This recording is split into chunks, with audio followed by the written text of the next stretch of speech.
नमस्कार, मैं हूं पवन त्यागी। वेब सीरीज को लेकर हमारे देश में कई बार लोगों ने गुस्सा जाहिर किया और वो इसलिए कि ये जो ओटीटी प्लेटफॉर्म पर वेब सीरीज बनाने वाले लोग हैं, ये बॉलीवुड के लोग सुधरने का नाम नहीं ले रहे और ये हिंदुओं को अपमानित करने के लिए या देश की सेना का अपमान करने के लिए लगातार इस ओटीटी प्लेटफॉर्म को यूज करते हैं। कहीं सड़क जैसी एक सड़क छाप सीरीज बनाई जाती है, कहीं जो है पुलिस की अपमानजनक स्थिति दिखाने के लिए वेब सीरीज का यूज किया जाता है। अब बाबर को महिमा मंडित किया जाता है और बाबर को महिमा मंडित करने के लिए एक वेब सीरीज बनाई है द एम्पायर, और जिसको बनाने की मानसिकता मुझे जहां तक लगता है वो शबाना आजमी की है। यूं तो शबाना आजमी उसमें एक्टिंग कर रही हैं, लेकिन शबाना आजमी के अलावा कुणाल कपूर, दृष्टि धामा, ये सब मिलकर के इस सीरीज को बना रहे हैं और उसमें बाबर को महिमा मंडित किया गया है। ऐसा दिखाया गया है कि बाबर जो है बहुत एक महान एक शासक रहा है और उसने भारत में लोगों को बड़े अच्छे अच्छे काम किए और यहाँ आकर के उसने महिलाओं के सम्मान के लिए काफ़ी कुछ किया, जबकि हकीकत हम सब जानते हैं। हाँ, नई पीढ़ी के लोग बेशक नहीं जानते हो, क्योंकि भारत में आज़ादी के बाद से हमें जो इतिहास पढ़ाया गया उसमें तोड़ा मरोड़ा गया और सही बातें नहीं पढ़ाई। हकीकत उसका है अयोध्या का राम जन्मभूमि मंदिर, जो एक उदाहरण है कि किस तरह से उन्होंने हिंदुओं की आस्थाओं पे आघात किया और उसका जो एक सैनिक था मीर बांकी, उसको उन्हें आदेश दिया था कि इस मंदिर को गिराओ क्योंकि ये हिंदुओं की आस्था का प्रतीक है, राम जन्मभूमि मंदिर, और उसको तोड़ा गया था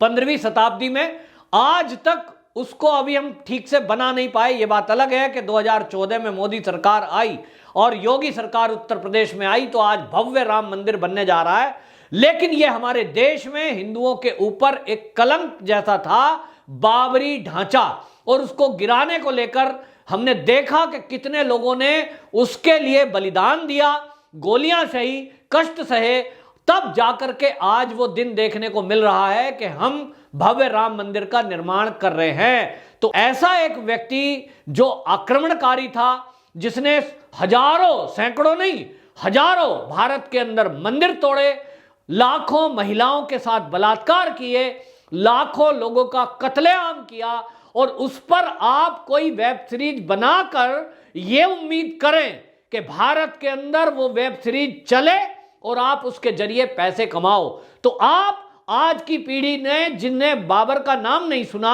उसको ये बताने जा रहे हो कि बाबर महान था। इसका मतलब आपकी एक साजिश ये है कि कल को राम मंदिर जब बन रहा है और वो 2023 तक पूरा करके लक्ष्य बनाने का तय हुआ है, और आपको बताएं ये वेब सीरीज क्यों आई है, क्योंकि योगी सरकार और मोदी सरकार ने ये निर्णय लिया और उसके बाद विश्व हिंदू परिषद ने निर्णय लिया, सबने मिलकर एक निर्णय लिया कि ये जो मंदिर है, जो भव्य राम मंदिर अयोध्या में बन रहा है, इसके अंदर बाकायदा एक एग्जीबिशन के तौर पर पूरा इतिहास इस मंदिर का रखा जाएगा, जिसमें वो चित्र बनाए जाएंगे, और इस एग्जीबिशन में अगर वो संग्रहालय रहेगा और उसमें वो निशानियां रहेंगी तो निश्चित रूप से बाबर का जिक्र आएगा, जिसने राम जन्मभूमि में राम के मंदिर को ऊपर से चोटी से केवल तोड़ा था और उसके ऊपर मस्जिद का रूप दे दिया था, जिसको बाबरी ढांचा कहा जाता है। तो कुछ लोग जो बाबर की अपने को औलाद बताते हैं, अपने को कहते हैं बाबर हमारे पूर्वज थे, हम तो उन्हीं की औलाद है, हालांकि है नहीं कोई, लेकिन ये लोग बनते हैं कोई कोई, तो उनको लगता है कि हमारे अब्बा जान की बुराई होगी, तो उसकी तारीफ में एक वेब सीरीज बना दी। और किताब का कौन से का हवाला दे रहे हैं, किताब का हवाला उसमें दिया जा रहा है, आपको बता दूं मैं, एक किताब है जिसको आर्ट सीरीज में इसको बनाया जा रहा है, एलेक्स रदरफोर्ड लेखक है इसका, एम्पायर ऑफ द मुगल, ये एक किताब है। अब ये बताइए कि कोई अंग्रेज हमारे देश के बारे में आक्रमणकारियों को एक बढ़िया राजा, दानवीर, महिलाओं का सम्मान करने वाला उस व्यक्ति को बताया जिसने महिलाओं के साथ रेप किए हों, तो क्या हम किसी विदेशी अंग्रेज के इतिहास को मानेंगे या हमारे देश के जो इतिहासकार हैं और जिन्होंने ये वाकई में जिया है, पीढ़ी दर पीढ़ी उस इतिहास को संजो के रखा है, उसकी बात मानेंगे? आज तो अयोध्या के अंदर राम जन्मभूमि जो मंदिर है उसकी नींव जब खुदी, पुरातत्व विभाग ने बाकायदा वो प्रूफ निकाले हैं कि ये वाकई में यहां एक मंदिर था और उसको तोड़ के ये मस्जिद बनाई गई। तो अब कोई, वो कहते हैं प्रत्यक्ष को प्रमाण की जरूरत नहीं है, प्रत्यक्ष है, लेकिन ये सबाना आजमी टाइप के जो लोग हैं ये एक साजिश के तहत मुझे लगता है कि इस तरह की सीरीज लाकर आज की पीढ़ी को ये बताना और जताना चाहते हैं कि जो हमारे देश में 800 साल मुगलों ने राज किया वो बड़े ही अच्छे लोग थे, उन्होंने देश का विकास किया। वो बताना चाहते हैं कि उन्होंने ताजमहल बनाया, उन्होंने कुतुब मीनार बनाई, उन्होंने जामा मस्जिद बनाई, जबकि हकीकत क्या है? हकीकत हम जानते हैं कि भारत में अगर एक ताजमहल किसी मुगल राजा ने बनाई थी तो मुगलों के जितने देश हैं, यानी ये जो मुगल जिन देशों से आए थे उनके देशों में ये कला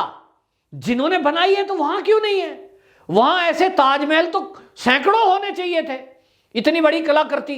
कुतुब मीनार, ये लाल किला जैसे ऐसे बहुत सारे किले होने चाहिए थे, नहीं है। इसका अर्थ ही यह है कि इतिहास को तोड़ मरोड़ा गया, हिंदुओं को और हमारे देश को अपमानित करने के लिए इतिहास में फेरबदल किया गया। वरना आपको एक बात बता रहा हूं बहुत पते की, और वो ये है कि आज से लगभग 250 साल पहले जो हमारे देश में पंजाब में जलियांवाला बाग के निशान आज भी हैं। वो जलियांवाला बाग में आज भी जो प्रदर्शनी है उसमें बताया जाता है, हर साल वहां मेले लगते हैं और उसमें बताया जाता है कि एक अंग्रेजों का जनरल डायर था जिसने यहां गोली चलाई थी और 1000 लोगों को मार गिराया था। वो गोलियों निहत्ते लोगों को मारा था, बड़ा क्रूर आदमी था। अब आप समझिए चाल क्या है। 250 साल पहले जनरल डायर के द्वारा जलियांवाला बाग कांड में 1000 लोगों की नृशंस हत्या को आज भी हम लोग याद करते हैं, मानते हैं और उसकी बाकायदा वहां प्रदर्शनी है। लेकिन इस देश में 800 साल मुगल रहे, उन्होंने 1-2 नहीं, 100 नहीं, करोड़ करोड़, वो संख्या करोड़ है 800 साल के अंदर, करोड़ों हिंदुओं का कत्लेआम किया, लाखों महिलाओं के साथ बलात्कार किए, जबरन उनका अपहरण किया और यहां पर अपना शासन ऐसे ही शासन नहीं किया, हमारे मंदिर तोड़े, धार्मिक स्थलों को तोड़ा और इतना ही नहीं, हमारी जो व्यवस्था थी यहां, हमारा जो संस्कार थे, हमारी जो संस्कृति थी उसको नष्ट करने का काम किया। लेकिन देश की आजादी के बाद से, देश के आजादी के बाद से आज तक भी, मैं तो आज तक कहूंगा क्योंकि मोदी सरकार को आए इतने दिन हुए, अभी तक इतिहास में परिवर्तन नहीं हुआ है और उसमें कहीं भी ये बातें स्कूल में और इतिहासों में नहीं पढ़ाई जाती, कोई उनको याद नहीं करता, कोई संग्रहालय ऐसा नहीं है, कोई चित्रकारी कहीं सरकार की तरफ से ऐसी नहीं दिखती जहां दस्तावेजों से देश और दुनिया को यह बताया जाता हो कि इस देश में 800 साल मुगलों ने शासन किया, जबरन, तलवार के बल पर, हिंसा के बल पर, बलात्कार के बल पर उन्होंने यहां करोड़ों लोगों का कत्लेआम किया। ऐसे ऐसे राजा सुने हैं कि वो 1.25 मन जनेऊ तोलते थे कि आज कितने पंडितों का सिर कटा, क्योंकि पहले ब्राह्मण लोग जनेऊ पहनते थे, आज भी बहुत सारे ब्राह्मण जनेऊ पहनते हैं। तो जनेऊ आप देखते हैं सूत के धागे से बनता है, उसका वजन कितना है, 10 ग्राम भी मुश्किल से होता है। और एक राजा ऐसा जो 1.25 मन जनेऊ पहले तराजू में तोलेगा, यानी कितनी गर्दनें कटती होंगी कि 1.25 मन वो सूत का बना हुआ, धागे का बना हुआ जनेऊ एक तरफ पलड़े में आता होगा तो कितनी गर्दनें कटी, तब वो रोटी खाता था कि हां आज कत्लेआम हमारी सेना ने अच्छा किया। तो पर डे अगर इतने ब्राह्मण कटे तो कितने ब्राह्मण उसने अपने शासन काल में काटे होंगे। ऐसे औरंगजेब जैसे लोग इस देश में शासन करके गए, ऐसे अकबर और बाबर जैसे लोग यहां शासन करके गए, और आज की जो ये बॉलीवुड की हीरोइन और हीरो हैं, ये सीरीज बनाकर हमारे देश के इतिहास को तोड़ मरोड़ के और आने वाली पीढ़ी के दिमाग में ये कचरा डालना चाहते हैं और इतिहास को तोड़ मरोड़ के पेश करना चाहते हैं कि बाबर महान था, किसी ने बना दिया the sword of Tipu Sultan,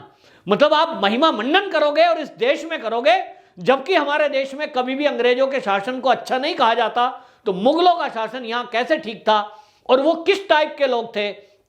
आज हम तालिबान से उदाहरण देख सकते हैं कि उन्हीं के जरिए उन्हीं के लोग थे, वो उन्हीं का कल्चर है जो सरिया कानून लागू करने की बात आज हो रही है, जिससे अफगानिस्तान के लोग भी थर-थर कांप रहे हैं और देश छोड़ के भाग रहे हैं। समझिए कि जो अपने धर्म के लोगों को नहीं छोड़ रहे, उनको नहीं बख्श रहे, उनकी महिलाओं और बच्चियों को नहीं बख्श रहे, तो जब कभी वो भारत में 800 साल शासन करते रहे तब उन्होंने यहां कितने अत्याचार किए होंगे, क्योंकि उनका तो धर्म ही दूसरा था। और उनकी धर्म की किताबों में हमारे लिए क्या क्या बातें लिखी गई हैं ये कौन नहीं जानता। तो इसलिए ये वेब सीरीज बिल्कुल बैन होनी चाहिए। और आपको बताऊं कि मोदी सरकार ने हालांकि ओटीटी प्लेटफॉर्म के लिए कानून बनाया है और आईटी सेल की धारा 9(1) ये 9(1) के तहत ये कानून बनाया कि किसी की भावनाओं को आहत करने वाली कोई भी वेब सीरीज अब प्रसारित नहीं होगी। हालांकि आपको बताएं कि कनिष्क कुमार जो ग्रीवेंस अधिकारी हैं भारत सरकार की तरफ से, जो ये ओटीटी प्लेटफॉर्म को चेक करते हैं, इनको कंप्लेंट की है हिंदू समाज ने और बहुत सारे इतिहासकारों ने कि इस तरह की फिल्म अगर कोई वेब सीरीज जारी होती है बाबर के ऊपर तो ये देश के विरुद्ध एक साजिश का हिस्सा है और इसलिए इससे हिंदुओं की भावनाएं आहत होती हैं। देश के इतिहास को तोड़ मरोड़ के पेश किया गया है, इसको तुरंत बैन किया जाए। लेकिन अभी तक जो ये ग्रीवेंस अधिकारी हैं ये कह रहे हैं कि साहब अभी तो ट्रेलर जारी हुआ है, ट्रेलर में देख के तो ऐसा नहीं लग रहा है कि किसी की